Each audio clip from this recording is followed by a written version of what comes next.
kasihan kasihan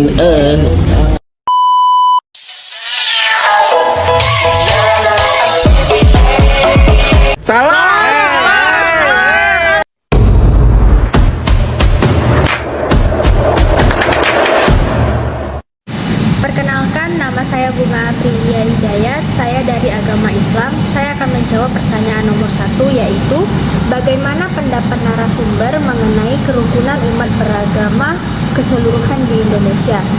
Menurut pendapat narasumber, dari skala 10 sampai 100, sudahkah kerukunan antar agama di Indonesia tercapai dengan baik? Dan bagaimana kondisi kerukunan, khususnya agama narasumber dengan agama lain di Indonesia? Menurut saya, kerukunan umat beragama di Indonesia sudah cukup baik.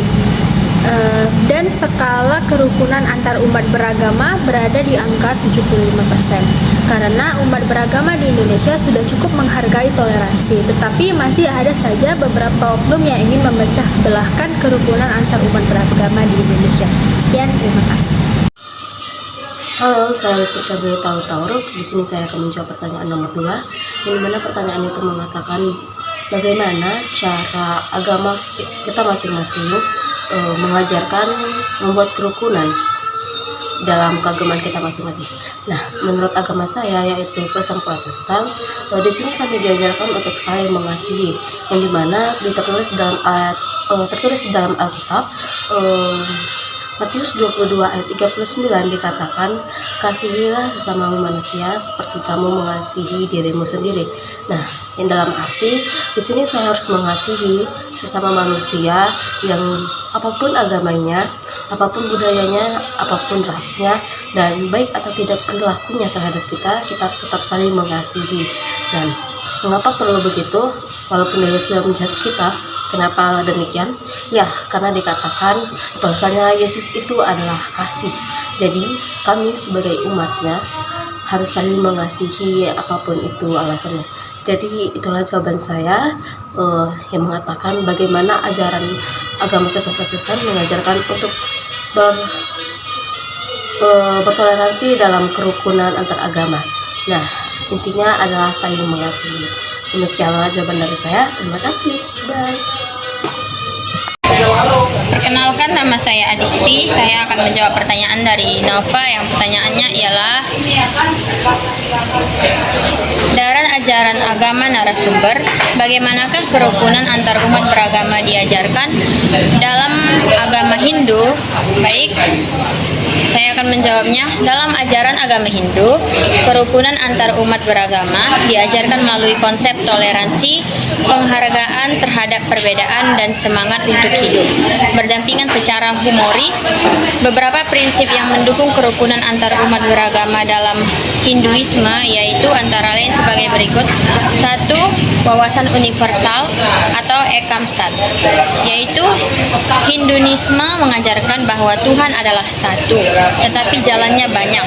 Ini menunjukkan bahwa meskipun ada banyak jalan spiritual atau agama, semua menuju pada Tuhan yang sama. Yang kedua, penghargaan terhadap keragaman atau Anekantavada. Artinya, konsep ini menekankan bahwa kebenaran atau realita dapat dipahami dari berbagai perspektif. Ini mendorong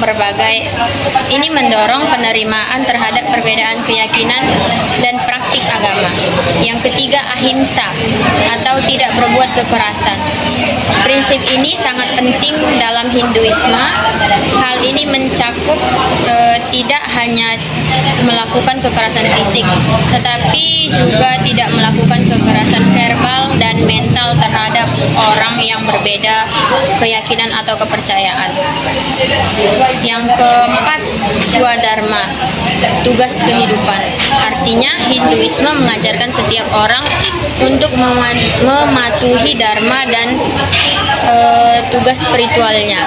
Ini menciptakan kerangka kerja di mana orang dapat hidup secara harmonis dengan orang lain tanpa konflik atau masalah. Nah, saling pengertian dan hormat, artinya ajaran Hindu mendorong untuk saling memahami dan menghargai, menghormati keyakinan orang lain.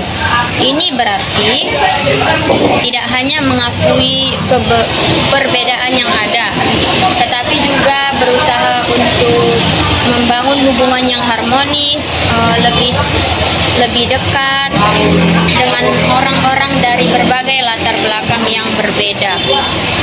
Dengan prinsip ini, Hinduisme mendorong umatnya untuk hidup dalam kerukunan dan saling mendukung, menciptakan lingkungan yang humoris, damai, serta inklusif di dalam masyarakat. Terima kasih. Perkenalkan, nama saya Nivedita. Bagaimana cara menciptakan suasana kehidupan beragama yang harmonis di lingkungan masyarakat heterogen dalam agama Buddha dapat dilakukan dengan beberapa langkah. Yang pertama, pendidikan dan pemahaman. Tingkatan pemahaman bersama mengenai ajaran Buddha dan nilai-nilai universal seperti kasih sayang, toleransi, dan saling menghormati. Ini dapat dilakukan melalui seminar, lokakarya, atau diskusi kelompok.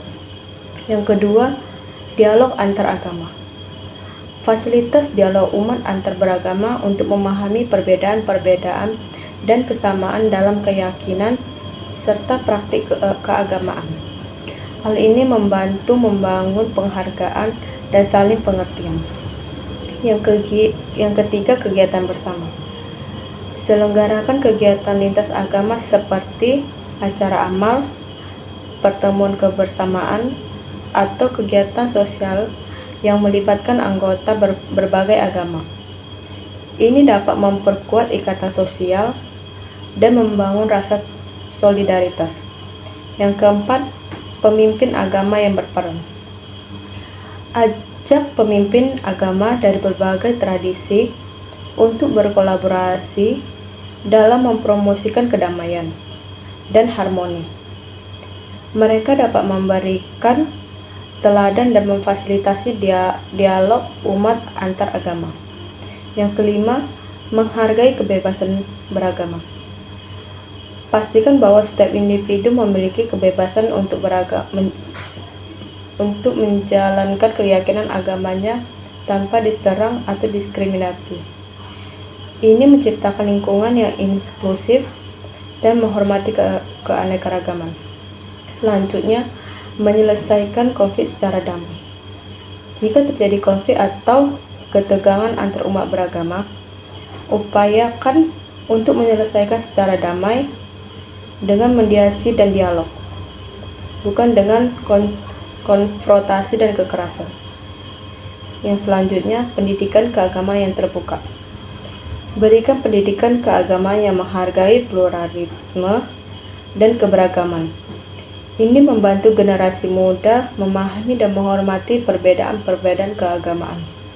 Selanjutnya, melalui langkah-langkah ini, diharapkan masyarakat heterogen dalam agama Buddha dapat hidup berdampingan dalam harmonisasi dan saling menghormati, menciptakan lingkungan yang damai dan inklusif bagi semua.